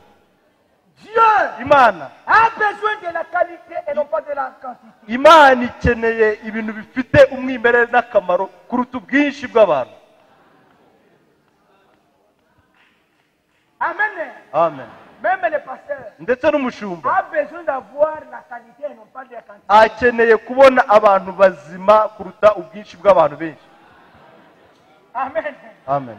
Il ne peut pas se réjouir quand il est. Ntabwo yanezezwa pas de dîmes, ngo n'itorero ngo icya cumi ngo amaturo n'arrange pas leur vie. abantu badatunganya ubuzima Et bwabo, il peut se réjouir. noneho akanezezwa n'ibyo ngibyo. ntabwo ibyo mbyizera ko ariko yabyize. ntabwo nezera ko yanezezwa n'ibintu nk'ibyo. Amen. amen. Le pasteur ne peut pas se réjouir umushumba ntabwo yanezezwa n'uko quand il voit yabona en train de goter sa brebis arimo kubwira guhambira intama ye, au nom d'un voleur. abona intama irimo ihambirwa Et lui n'umujura, peut dire en tout cas, nawe akavuga ati oh, rwose c'est comme ça, c'est le monde. nuko niko isi imeze, ntacyo bitwaye. Ça va lui choquer au cœur. ibyo biramubabaza ku Ça mutima, va lui toucher au cœur parce que bimukora ku mutima, c'est une mère. kubera ko ni umubyeyi, C'est lui le centenaire. niwe murinzi. Alléluia. amen. Le pasteur il se réjouira. umushumba Quand il azanezezwa voit les enfants de Dieu mener la vie de la sainteté. nabona abana b'Imana bariho kubaho mu buzima bwo kwera. Amen. amen. Un enfant d'un bouc, umwana w'ihene il va ressembler à son père bouc. azasa na se kuko ari ihene. À ce moment-là, moi je dirais Amen. icyo gihe navuga ni amen. Un enfant d'un agneau, umwana w'intama il ressemble à sa mère d'un agneau. azasa na nyina kuko isi ari nyina ari intama. Alléluia. Amen. Ça c'est la vérité. Uko ni ukuri. Mon frère, ma soeur. Mwene data na mushiki wanjye. Cette parole Iri jambo est venue par la mort. ryaje riturutse ku rupfu. C'est la mort qui nous a apporté cette parole. Urupfu rero rwatuzaniye rino jambo. C'est la mort. Urupfu Comment? ni gute? Si Jésus-Christ n'était pas mourir à la croix, Iyo Yesu Kristo aba atarapfiriye ku musaraba, on n'aurait pas être sauvés, nous les nations. ntabwo twashobora gucungurwa twebwe abanyamahanga. Ça c'est la vérité. Uko ni ukuri. Si Jésus-Christ n'aurait pas mort à la croix, Iyo Yesu Kristo adapfira ku musaraba, nous, twebwe on n'aurait pas eu en tout cas voir la rédemption. ntabwo twashoboraga kubona gucungurwa. Parce que jadis, Kubera ko on nous appelait, twitwaga les chiens. twitwaga imbwa. Amen. Amen. Ça c'est la vérité. Uko ni ukuri. Parce que cette parole Kubera ko iri jambo a le pouvoir de transformation. rifite ubushobozi bwo guhindura.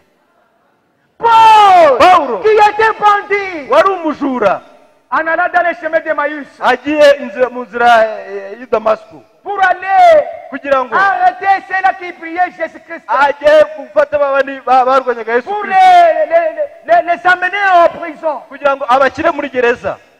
Mais le Seigneur, Ariko umwami quand il était rencontré avec Paul, igihe yahuye na Paulo, Paul, sa vie a été changée. ubuzima bwe bwarahindutse. Même son nom Ndetse n'izina n'était rye pas Paul, ntabwo il n'était pas Saul, yarakitwa mais il Sawuli, est devenu maintenant Paul. ahubwo yitwa Paulo. Alléluia. Amen.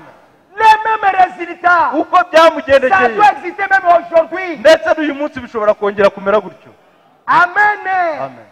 Ça c'est la vérité. Uko ni ukuri. Il y a des prostituées Hariho bamaraya qui ont fait changer leur vie. bahinduye ubuzima bwabo. Dans la Bible, Muri Bibiliya c'est ça notre modèle. icyo ni icyitegererezo cyacu. Amen. Amen. Nous ne pouvons pas tirer le modèle. Ntabwo dushobora kuvana Nos modèles icyitegererezo, à nous au monde. ntabwo icyitegererezo cyacu tukivana non, ku non, isi. non, non. Oya Amen. oya. Vous voyez comment nos sœurs se portaient aujourd'hui? Urabona uko bashiki bacu bambaye uyu munsi. C'est ça notre modèle comme ça. Icyo ni cyo cyitegererezo cyacu uyu munsi. C'est ça notre modèle de porter. Icyo ni cyo cyitegererezo cyacu cyo kwambara. Qui est contre ça? Ninde wabarwanyije ibi ngibi? Est-ce qu'ils sont vieillis? Ese unuvuga ngo bashaje ni abakecuru? Ils sont vieillis. Ese ni abakecuru? Qui a le mèche ici? Ninde ufite imeshe ku mutwe Ils hano? sont vieillis. Ese nuko ari abakecuru? Mais pourquoi pas toi tu mets ça? Ese wowe kuki ubishyiraho? Est-ce que tu dépasses ces autres? Ese aba bandi barusha iki? Ils sont de quelle église? Ni abo muri itorero? C'est ça. Ils Eh, sont abo de kibazo. quelle église? De quelle église? Ni abo muri itorero? N'est-ce pas, ils sont de cette église? Ese si abo muri Pourquoi itorero? pas toi tu as ça? Ese wowe kuki ufite nk'ibyo? Qui t'a pris ça? Ninde wakwigisha Qui t'a ibyo? prêché cela? Ninde wakubwirije Qui ibyo? t'a autorisé de mettre ça? Ninde waguhaye uburenganzira bwo kubishyiraho? C'est du paganisme. Ibyo ni ubupagani. Moi j'accepterai, amen. Njye navuga ni amen kuri ibyo ngibyo. Ça c'est la parole. Kuko ni ijambo Laissez-moi te ry'Imana. dire la vérité. Ureke mbabwire ukuri. Ce n'est pas les mèches qui rajeunissent la femme. Ntabwo mente zo zituma wongera kuba inkumi. Au contraire, Nyamara ikiranye n'ibyo, c'est la parole qui la rajeunit. ijambo ry'Imana niryo risubiza umuntu ubusore. Amen, amen. Amen. C'est la vérité. Uko ni ukuri. Si tu es belle, Niba uri c'est mwiza, la figure. uri mwiza w'uburanga mu isura, uri mwiza. Si tu es laide, Kandi niba uri tu mubi, es laide. uri na mubi. Même si tu mets des rouges aux Nubwo lèvres, wakwisiga amarangi ku munwa, blanc, ay'umweru, bleu, ay'ubururu, jaune, ay'igi, vert, ay'icyatsi, café, ay'icyatsi, café, noir. y'umukara. Regarde, tu aimes laide. Uri mubi niyo wakwisiga amabara angana gute. Amen, amen. Amen. Ça c'est la vérité. Uko niko kuri. Si tu gardes ta peau, Niba urinze uruhu rwawe. on était avec Priscille, Nari ndi kumwe na la Priscilla. fille du pasteur. Na Priska umukobwa wa kwa Qu'est-ce qu'elle pasteur. m'avait dit? Yambwiye ngo iki? Elle m'avait dit qu'ici, il y a des compétitions qu'on faisait. Arimo ambwira ko hari amarushanwa arimo kubaho. Les païens, Abapagani ils cherchent la belle fille du monde. barimo gushaka umukobwa Miss wo mu Rwanda mwiza Elle kuruta abandi. commençait à m'identifier. None batangiye ari abakobwa. Tout d'abord, Batangira kuvuga ngo iki? Ibyo ils byose. cherchent si elle garde la peau naturelle. Barimo barareba niba uruhu rwe yararurinze neza nta bindi bintu yisize. J'ai tiqué. Ibyo byarankanze. Ah, aramubwira C'est nuko vrai. nuko Tout bimeze d'abord, il cherche la peau naturelle. barimo barareba niba uruhu rwe nta bindi bintu Ils gardent yasizeho leur peau. abarinze uruhu rwabo neza nta Ça, bindi c'est la bintu première des basizeho choses. icyo ni icya mbere barebaho Laisse-moi te dire la vérité. nanjye reka mubwire ukuri Amen, amen. amen Même si tu m'haïs, c'est ma soeur, nubwo wanyanga mushiki mon wanjye frère, mwene data tu vas récolter quoi? ese uzasarura iki Amen. Amen. amen Je ne t'attaque pas. ntabwo ari we ndimo kurwanya Nous attaquons la mondanité. ahubwo dans l'église. turwanya isi mu itorero Amen. amen Parce que nous voulons, kubera ko nous tous turashaka yuko ensemble, twese hamwe être ces jours-là, wa munsi être ces jours-là en face de la croix, wa munsi tutari duhagaze imbere en face y'umusaraba de Jésus-Christ, imbere ya yesu kirisito en lui donnant merci. turimo tumubwira ngo ushimwe mwami Si nous avons vaincu, niba ce twaranesheje n'est pas à cause de nous, ntabwo ari ku c'est à bwacu cause de toi. ahubwo ni ku bwawe Amen. amen Qui mérite ici? Qui ninde mérite? waba akwiriye hano ninde ukwiriye Personne. ntawe Personne. nta n'umwe ukwiriye Seulement la grâce de Dieu. ni ubuntu bw'imana gusa En tout cas, que Dieu soit loué. imana ishimwe rwose Telle prédication, iki kibwiriza ça convient pour les visiteurs. bifasha n'abashyitsi Pour les prédicateurs de la place, ku bw'ababwizabutumwa ba ils hano ne sauront pas. wenda ntibyashoboka ko babivuga Parce qu'ils vont dire, kuko bavuga bati je vois, c'est la seule que je connais. ndabona ni mushiki wacu D'ailleurs, kanaka elle était venue chez moi à Mèche. yari yaje ejo bundi afite na benshi ku mutwe Il ne nimbivuga pourra pas le dire. ntabwo yabasha kubivuga Parce qu'il a honte de toi. kubera ko agifite isoni Mais zo un kubikubwira visiteur wewe qui ne te connaît pas, ariko umushyitsi utakuzi il te dira la vérité. azabikubwira akubwiza ukuri Amen, amen. amen Ça, c'est la vérité. ni ukuri Parce que les pasteurs, ils pouvaient même quand même voir ça.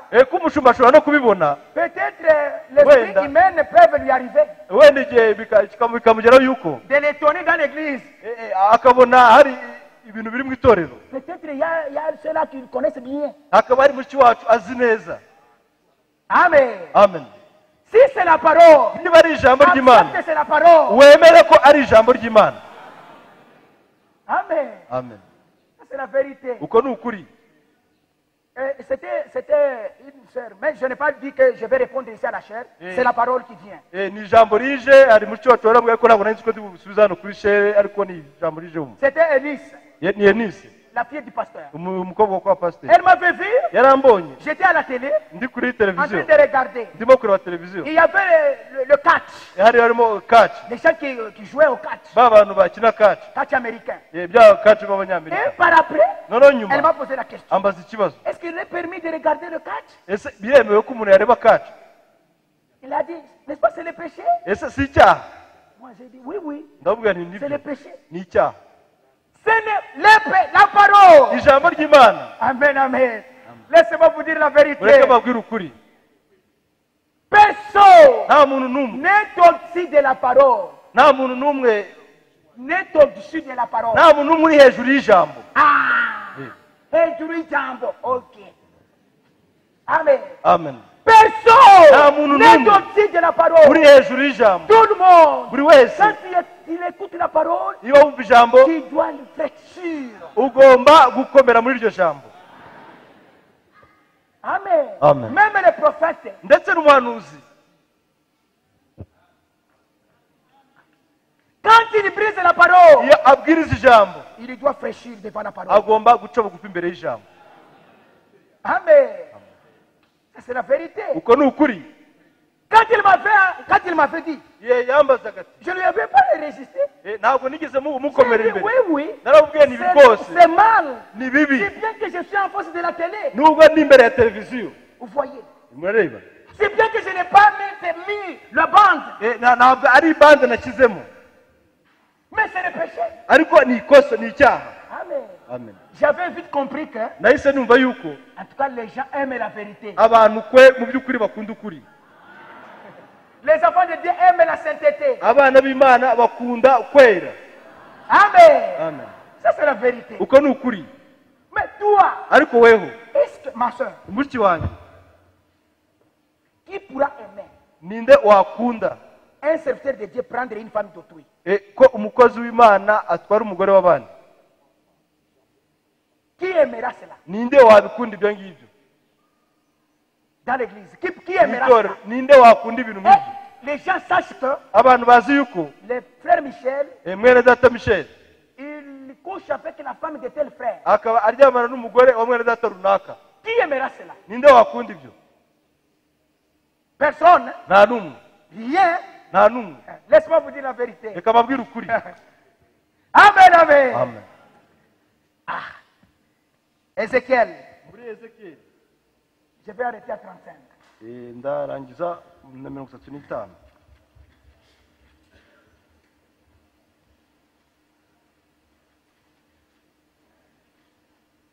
Laissez-moi vous dire la vérité. reka mbabwire ukuri, itorero ry'Imana nzima. Si je te prêche niba nkubwirije tout en te cachant autre chose, nkaba hari n'ibyo ndimo kuguhisha, je suis plus qu'un sorcier. ibyo naba ndi hanyuma y'umupfumu. Amen. Amen. Un sorcier, umupfumu il te ment. arakubeshya. Amen. Amen. S'il te ment, niba il te akubeshya perd. akaba Et si tu arakuzimiye, es perdu, kandi niba uzimiye c'est tout. n'ibyo. Mais celui qui te dit la vérité, ariko ukubwira ukuri, c'est ça un homme qui t'aime. uwo niwe muntu ugukunda.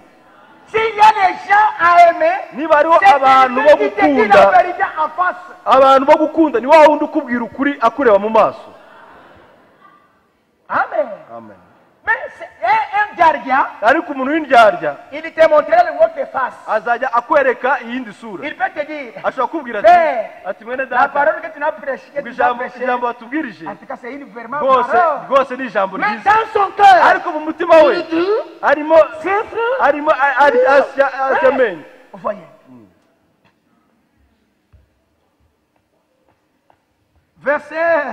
Verset 3. igice cya 9 umurongo wa 3. Ézéchiel 9:3. Ezekiyeli La gloire du Dieu d'Israël s'éleva du chérubin sur lequel elle était et se dirigea vers les selles de la maison, et il appela l'homme vêtu de lin et porta une écritoire à la ceinture.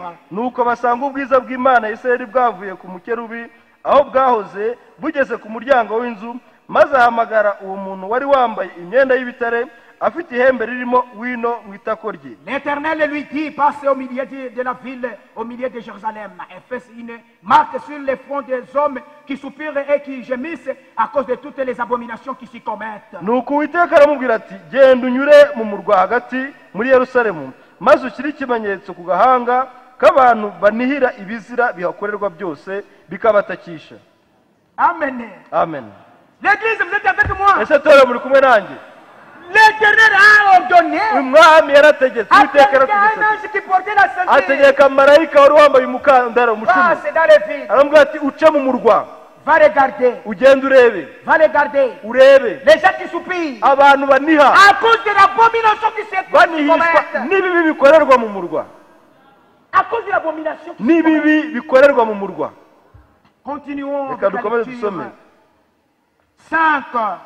kujye umurongo wa 5. Et à mes oreilles, il dit aux autres, n'aba bandi arababwira numva ati, passe nimugende après lui dans la ville. mumunyure mu murwa mumukurikiye. Et il y avait des anges. ni ukuvuga ngo hari abamarayika babiri. Un ange, marayika c'est pour aller vérifier, checker. wari wo kugira ngo agende arebe, C'est là qui gémit agenzure à abaniha, cause de l'abomination. abanihishwa Et n'ibiri le mu murwa. deuxième groupe, noneho ikindi gice cy'abamarayika, maintenant écoutez, noneho mwumve là au milieu. aho hagati, Et frappez, que votre œil soit sans pitié et n'ayez point de miséricorde. ba bandi bababwira numva ati, nimugende munyure mu murwa mumukurikiye, maze mukubite amaso yanyu ye kubabarira, kandi mwe kugira ibambe. 6. umurongo wa 6. Tuez, mutsembeho, détruisez les villes, les vieillards, umusaza les jeunes hauts, n'umusore les vierges, n'inkumi les femmes, les enfants n'abana bato et les femmes. n'abagore. Mais n'approchez pas. ariko Et umuntu wese quiconque aura sur lui la marque, ariko umuntu wese ufite icyo kimenyetso Et- mwe kumwakura. et commence par mon sanctuaire. Il commençait par les anciens qui étaient devant la maison. ndetse muhere mu buturo bwanjye bwera, nuko bahera kuri abo basaza bari imbere y'inzu. Est-ce que vous avez compris? ese iyo mwabyumvishe? Laissez-moi alors vous dire la vérité. rero mundeke babwire ukuri. Cette écriture dit quoi? ibi byanditswe biravuga iki? Dieu Imana. a besoin Imana ikeneye. d'avoir ses enfants remplis du Saint-Esprit. imana ikeneye kubona abana bayo buzuye umwuka wera. Vous êtes d'accord avec cette parole? ese muri kumwe nanjye kuri iri jambo?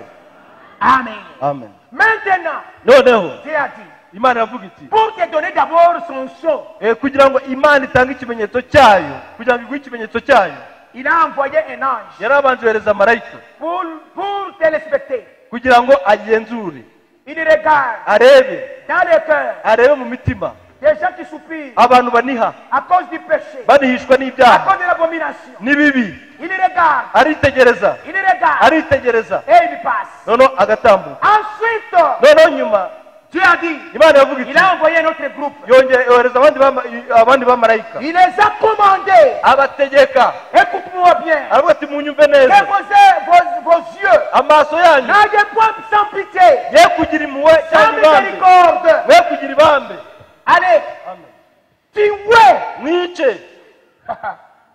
avec des épées. Bari bafite inkota, Il regarde. arabitegereza, Quand celui-là aravuga ati uriya we qui passait avant, wa undi watambutse mbere, quand il voit igihe yabonaga quelqu'un qui gémit à cause du péché, akabona umuntu unihishwa n'icyaha, il lui met son sceau. yamushyiragaho Il ikimenyetso, lui met un sceau. akamushyiraho ikimenyetso, Il y passe. agatambuka, Il y trouve. akabona undi Dans lequel là où il y a les gens qui gémissent, kuri wa wundi ufite umutima uniha, il lui met son sceau. agashyiraho Il ikimenyetso, passe. agatambuka. Maintenant, le deuxième groupe là, noneho ikindi gatsiko k'abamarayika et il regarde ces gens-là qui n'ont pas le Saint-Esprit, qui bo n'ont pas le bo sceau. barebaga abadafite ikimenyetso, abadafite umwuka wera. Nta Dieu kintu. les a ordonné de tuer. Imana yari yabategetse kwica. Maintenant, quand il regarde, noneho igihe barebaga il regarde. bakareba Celui-ci qui n'a pas de sceau, bakavuga uyu nta kimenyetso afite, bagahita Il coupe la bamwica tête. umutwe bakawuca, et il s'en va. bagakomeza Il regarde. bakareba Celui-ci qui n'a pas de uyu sceau, nta kimenyetso afite, il coupe la tête. bagakuraho Et umutwe il passe. bagakomeza. L'autre qui n'a pas de sceau, udafite ikimenyetso bagakuraho la umutwe, tête.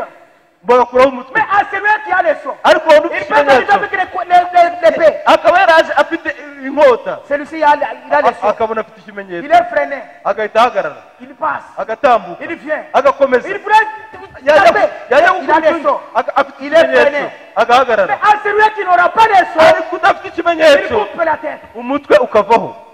La Bible dit, bibiliya avuga iti même les vierges, ndetse n'inkumi n'abakobwa b'amasugi, même les vierges, n'abakobwa b'amasugi. hein? Amen. L'église, vous êtes là? ese torero muri turi kumwe? N'est-ce pas, on a allé avec vous? ese ntitwabisomeye Même hamwe? la vierge, ndetse n'umukobwa ukiri isugi, même les femmes, n'abagore, même les serviteurs. n'abasaza, n'abakozi b'Imana. Et Dieu a dit, n'Imana yaravuze ngo, commencez par ceux-là qui se mettent devant l'église. yaravuze ngo hera kuri ba bandi bicaye imbere y'itorero, Même ceux-là qui s'assoient devant l'église. na ba bandi bicaye imbere y'itorero, S'ils abari n'ont uwera pas les sceaux, niba badafite ikimenyetso il passe. baratambuka, Il regarde. akareba Toi, tu n'as pas les sceaux. nta kimenyetso ufite, Il coupe la tête. umutwe ukavaho, Il passe. agakomeza. Et toi ici, nawe tu n'as pas les sceaux. nta kimenyetso Il ufite, coupe la tête. nawe umutwe ukavaho. Dieu a ordonné. Imana yari yategetse. Amen. Amen. Pour se réjouir, kugira ngo umunezerwe, un véritablement chrétien, umukristo w'ukuri, serviteur de Dieu, umukozi w'Imana w'ukuri, Pasteur, umushumba, vierge, femme, umusaza, umukobwa cyangwa se n'umusore, il va se réjouir quand il a le Saint-Esprit. azanezerwa afite umwuka wera kuri we. Amen. Amen. Alléluia. Amen. Cette parole iri jambo consiste pour les enfants de Dieu. rirareba abana b'Imana, Et Dieu, la Bible dit, kandi bibiliya avuga iti c'est dans Pierre, hein, muri Petero,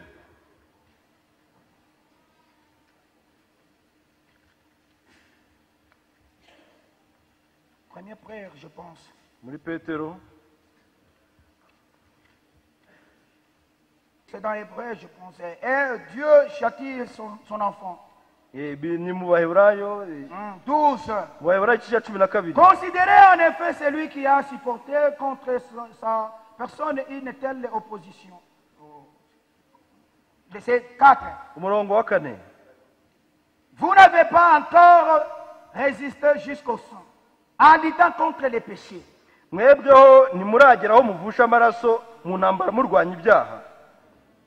Et vous savez oublier l'exhortation qui vous est adressée comme à des fils. kandi mwibagiwe kwa guhugurwa kubabwirwa nk'abana ngo Mon fils, mwana Ne wanjye méprise pas les châtiments du Seigneur. ntugasuzugure igihano Uwiteka ahana, Et ne perds pas courage lorsqu'il te reprend. kandi ntugwe isari nagucyaha, Car le Seigneur châtie celui qu'il aime. kuko Uwiteka akunze ari we ahana, Et il frappe de la verge de tous ceux qui le connaissent pour ses fils. kandi akubita ibiboko abo yemera bose ko ari abana be. Supportez les châtiments. Mwihanganire igihano, C'est comme des fils que Dieu vous traite. nimwihanganire ibihano muba mugaragaje ko muri abana b'Imana. Car quel est le fils qu'un père ne châtie pas? Mbese ni mwana ki udahanwa na se? Mais si vous êtes exempté du châtiment, Ariko niba mudahanwa nk'abandi ou bose, qu'elles tous sont pas, qu'elles tous sont au pas, noneho muba muri ibibyarwa mutari abana nyakuri. vous qui êtes donc les enfants illégitimes et non des fils. Muba muri ibibyarwa mutari abana nyakuri. D'ailleurs, jusque nos pères, selon la chair, nous ont châtis, et que nous les avons respectés. Ne devons-nous pas, et bien plus forte raison, nous soumettre au Père de l'Esprit pour avoir la vie? Ko dufite ba data batubyaye ku mibiri bakaduhana natwe tukabubaha, ntidukwiriye kurushaho cyane kugandukira se w'imyuka tugahoraho. Amen. Amen. Un enfant de Dieu, Umwana w'Imana il obéit quand Dieu lui frappe. yubaha iyo Imana imukubise. Quand Dieu t'attaque sur tes péchés, Niba Imana ikubise ku byaha, un enfant de Dieu lui dira Amen Seigneur. umwana w'Imana azavuga ngo amen mwana. J'étais allé plus loin. Nari nagiye kuri, Ce n'est pas ma vie. ntabwo ari ubuzima bwanjye. Alléluia. Amen. Amen. Amen. Un enfant de Dieu, Umwana il w'Imana ne peut pas demeurer dans les péchés. ntabwo ashobora kuguma mu cyaha, Ce n'est pas sa vie. ntabwo ari ubuzima bwe. C'est comme quelqu'un, Ni un umuntu. enfant de quelqu'un. Ni nk'umwana w'umuntu, Même si la nuit, ça lui trouve quelque part. niba wamusanga ahantu runaka Il dort là-bas. akaba aryamye, ijoro ryamugwira hano runaka agahita aryamayo nta kibazo. 2-3 jours. Iminsi ibiri itatu Il est là. akarara iyo ngiyo. Est-ce que les parents de la maison diront que cet enfant est mon enfant? Ese abana bo muri urwo rugo, ababyeyi bo muri urwo rugo bazavuga ngo uyu mwana ni umwana wanjye? Hein? Ese niko bazavuga? Est-ce que l'église n'est pas là? Ese itorero turi kumwe? Un enfant, parce qu'on l'a châtié, Umwana kuko yakubiswe il quitte la maison, akava mu rugo, il laisse ses parents. agasiga Et ababyeyi aho il ngaho, s'en va ailleurs. none akajya mu rundi Pour rugo, aller rester là-bas. akajya kurara mu rundi Est-ce rugo. que tu diras que c'est ton enfant? Ese muri urwo rugo yagiye kuraramo bazavuga ngo uyu ni umwana wacu? Si c'est non, Niba ari oya, comment toi tu peux être furieux dans ton ni cœur? gute wowe ushobora kurakara mu mutima wawe Parce qu'on a touché à ce que tu fais. ngo kubera ko bakoze ku byo ukora, bavuze ku byo ukora? C'est l'amour. Ni urukundo. Amen. Amen. C'est Dieu qui t'aime. Ni Imana igukunze, Dieu t'aime. ni Imana igukunda. C'est pourquoi il t'a désigné les fautes. Niyo mpamvu yavuze kuri ayo makosa. Amen. Amen. Si tu aimes quelqu'un, Niba ukunze umuntu, par exemple, mu by'ukuri, comme on est venu ici, nk'uko natwaje hano, vous me voyez ukambona avec une tache d'excrément sur mon pantalon. ukabona mfite umwanda ku kibuno ku ipantaro yanjye, Et tu ne me dis pas, ntubimbwire, frère, enlevez un peu d'excrément dans ton wambwira uti pantalon. wavanye uwo mwanda ku kibuno ku Est-ce que ipantaro tu as yanjye. l'amour envers moi? Ese waba ufite urukundo mu by'ukuri? Hein, ma sœur? Mushiki wanjye, Est-ce que tu as l'amour envers moi? waba ufite urukundo mu by'ukuri? Tu me vois avec une tache d'excrément. Ukambona mfite imyanda ku kibuno, Mais tu m'avertis pas. ariko ntubimenyeshe ngo mbihanagure. Ukajya uvuga uti mumureke, ukavuga uti mumureke, Et tu dis que tu m'aimes. hanyuma ukavuga ngo urankunda. Tu ne m'aimes pas, tu es hypocrite. Ntabwo uba unkunda, uba uri indyarya. Amen. Amen. Si tu m'aimais, Niba tu wankundaga, me dire stop, waguze ukambwira uti hagarara, stop. hagarara. Frère, pardon. Ati mwene data, Regardez derrière ton pantalon. ibintu Il y a biri ku des ipantaro yawe excréments. harimo imyanda, Va enlever cela. genda uvaneho uwo mwanda. Amen. Amen. N'est-ce pas, c'est comme ça l'église? Si uko bimeze torero, C'est comme ça spirituellement. nuko bimeze no mu mwuka. Si je te vois avec la tache d'excrément, Niba nkubonanye umwanda, je te signale. ndabikumenyesha. Je n'ai pas péché. Ntabwo icyaha nakoze, Hein, l'église, je n'ai pas péché. itorero nta cyaha nakoze. Je vous ai montré les taches. Nerekanye umwanda, C'est à toi que je m'adresse. ni kuri mwebwe ndimo kubwira. Quelqu'un qui t'a montré les tâches, Kandi umuntu wakweretse umwanda, mais tu es contre lui. none ukaza umurwanya ugatangira guhangana nawe. Pourquoi tu m'as montré les tâches? Ese kuki urimo Tu allais me kureka laisser aller imyanda? comme ça? Uyu ndeka nkikomeza nkigendera n'uyu mwanda wanjye. Parce que devant le Seigneur, si tu as la saleté, tu n'entreras pas. Tu n'entreras pas. Alléluia. Amen. Le Seigneur était mort sur la croix à cause de toi. À cause de toi, mon frère. Pour nous apporter cette parole. Amen. On l'avait frappé. On l'avait flagellé. On l'avait injurié. On l'avait bousculé. On l'avait fait, en tout cas, porter les épines sur la tête.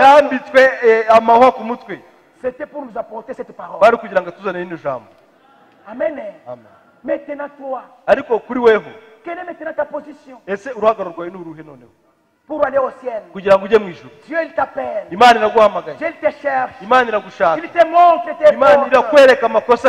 Si tu es prêt pour arranger tes fautes, Dieu, il est prêt pour te pardonner. Il est plein d'amour. Il est plein de consolation. Dans le monde, il n'y a plus la consolation. Rien que dans la parole de Dieu. C'est là où il y a la consolation. C'est là où il y a la vie éternelle. Il y a la promesse. Il y a la nouvelle Jérusalem. La cité céleste. Alléluia. Amen. Que Dieu vous bénisse. Courbons vos têtes.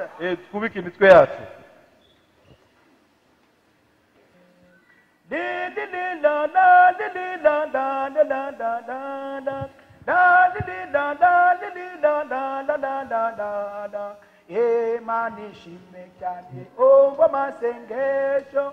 Imani shimekani. Ize kubu bandi mwewe. Imani shimekani.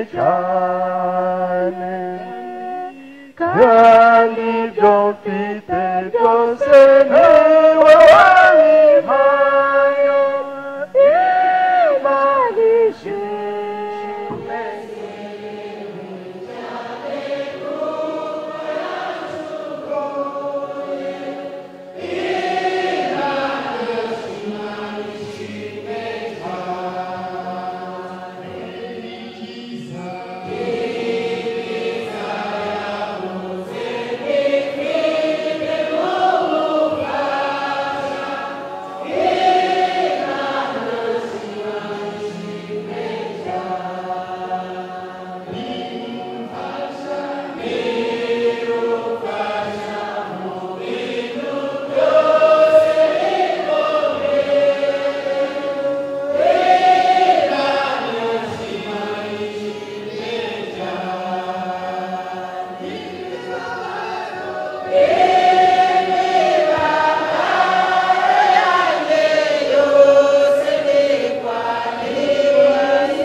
Dieu, il cherche ses enfants partout dans le monde.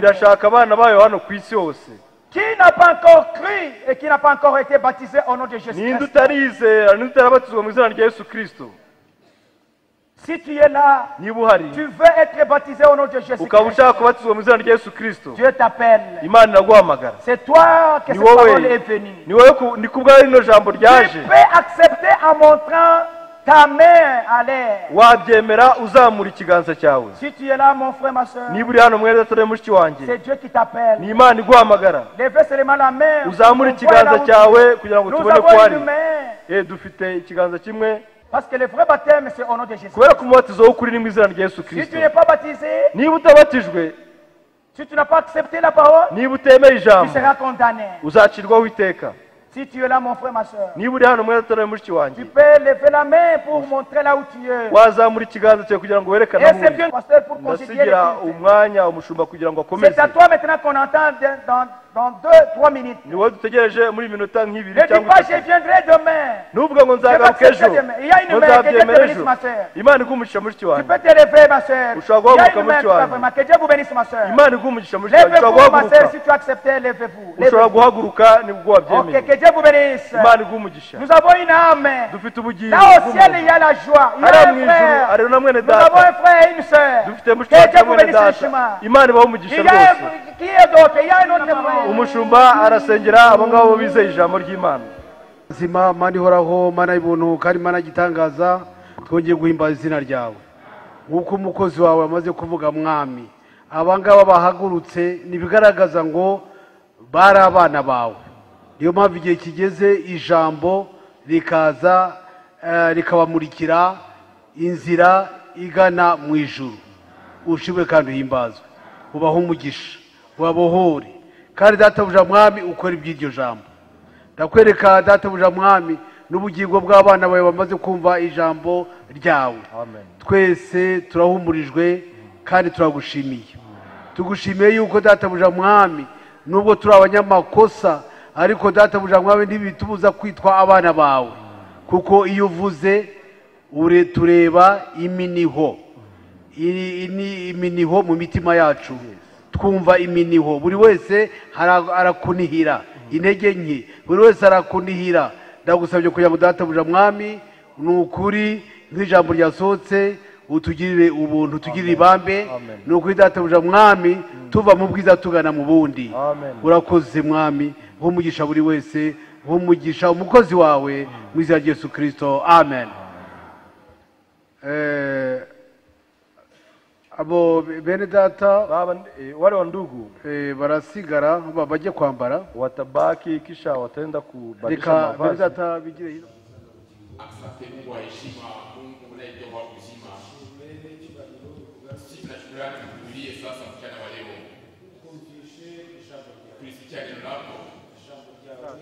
Upewe sifa na heshima kwa hayo. Uwiteka Mana igira neza. Bwana Mungu mwema. Habonetse bashiki bacu na bene data. Kunapatikana wandugu na dada bahisemo gukurikira inzira ambao walichagua sasa kufuata njia yako kugira ngo ibyo bagendeyemo na byose kusi yale yote walifanya. Imbabazi zawe rehema zako zibe hejuru yao na msamaha wako uwe juu yao. Mu izina rya Yesu Kristo watabatizwa katika jina la Yesu Kristo intumwa zatangiye kama vile mitume walianza wakifanya. Nawe urababatirisha na wewe utawabatiza kwa Roho yako Mtakatifu nk'uko ijambo ryawe riri pamoja na moto kama vile neno lako liko. Urugendo bagiye gutangira na kuomba safari wanaanza uzabane nabo uweze kuwa pamoja nao kugaruka kwawe hadi kwa kurudi kwako cyangwa kugeza kugupfa au hadi kwa kifo. ukomeze kwigaragaza muri byose uzidi kudirisha katika yote. natwe abo basanze barizeye nasi ambao sasa walikuta wakiamini tukingingira umunsi ku wundi na kusii siku kwa siku kugira ngo dushoboze kuba mu ijambo ili tuwezeshe sasa kukaa ndani ya neno lako. Dusabye ibyo bikeya tunaomba hayo machache tuzi ko byinshi tujua kwamba mengi utayazidi kuyatenda nicyo dusaba hata hatujaomba chochote.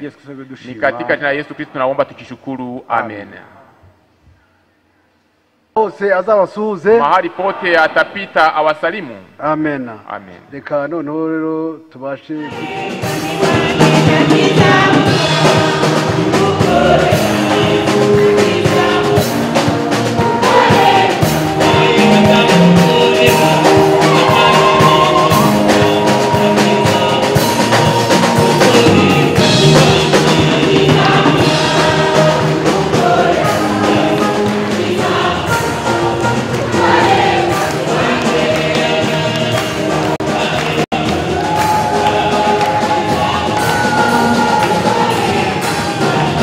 Yeah.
guhimbazwa no kwawe guterana niwe watubashije kumwirizwa niwe watubashije ishimwe n'icyubahiro cy'Imana ibyabereye hano byose turabishimiye mwami kubisha ijambo ryawe ryuzuye ijambo ryawe ry'ukuri ubwo mwami watubwiye kuva mu byaha natwe n'umutima wacu wose turakwizeye wakoze mwami utubashishe umugaragu wawe Michel wabwirije ntabwo ari we ahubwo ni wowe umuhe umugisha ukagabanije umuhe umugisha mwami ijambo yatubwirije kuko kandi mwami twabonye umugisha ubwiriza n'ubwirizwa bagabane urakoze bw'umugaragu wawe pasiteri wacu mwami kubera yuko niwe mutwe hejuru ye ni wowe mwami tugushimiye ibyo wamukoresheje kandi tugushimiye ibyo wamukoresheje uwateranye wese uyu munsi akaba yumvishe ijambo ryawe akaba afashe icyemezo icyo cyemezo gisohoze muri ntabwo turi abacu ngo twigenge ahubwo mwami turaba kugengwa nawe kandi ibyo turabyizera kandi turabishaka udushoboze mwacu ibyabereye hano byose bihabwa umugisha nawe amaturo n'icyacumi byatanzwe bihabwa umugisha nawe uwashoboje ijambo ryawe wese ahabwa umugisha nawe kandi nawe aho utabashije guterana nawe umugenderere mwana urakoze Imana ishobora byose tugusaba nk'abana ukadukorera nk'Imana uduhe kuguma mu buntu bwawe mu izina ry'umwami wacu